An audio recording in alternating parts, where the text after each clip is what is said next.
ये सिर्फ वो बच्चे नहीं तैयार कर रहे हैं, हमें एज ए ह्यूमन रिसोर्स वो लोग भी तैयार करने हैं जो पढ़ाई के साथ साथ कोई रेडियो के फील्ड में, कोई इनोवेशन के फील्ड में। आपके यहाँ ये लैब बनी है यूसर्क की तरफ से, आप देखिए उसमें कितनी सारी चीजें हैं, वो किसी ने तो बनाई होंगी। ये माइक जिससे मैं बोल रहा हूं, ये कैसे साउंड आप तक पहुंच रहा है, ये किसी ने तो इनोवेशन किया होगा।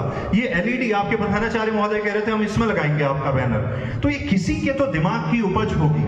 अगर सिर्फ नंबर लाने पे इनका फोकस होता तो शायद ये इनोवेशंस दुनिया में नहीं हो पाती।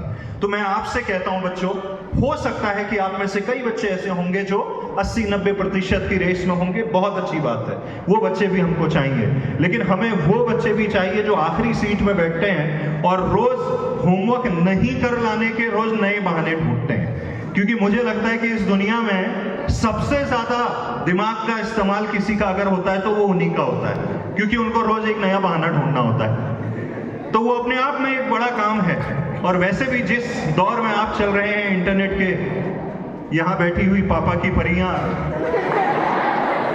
और उनके बीच में बैठे हुए मम्मी के मगरमच्छ,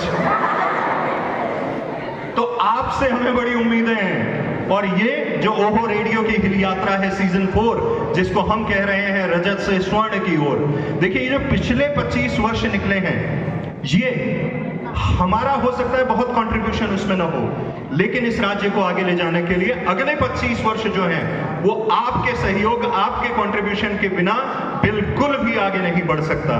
तो मैं आपसे अंत में इतना ही कहूंगा कि आपका जिस फील्ड में मन करे उसमें कुछ कमाल करने की कोशिश कीजिए, कलाकारियां कीजिए। कलाकार सिर्फ गायक नहीं होता, कलाकार हर वो व्यक्ति जिसके दिमाग में कुछ अलग करने की एक कहते हैं ना फितूर छाया हुआ है।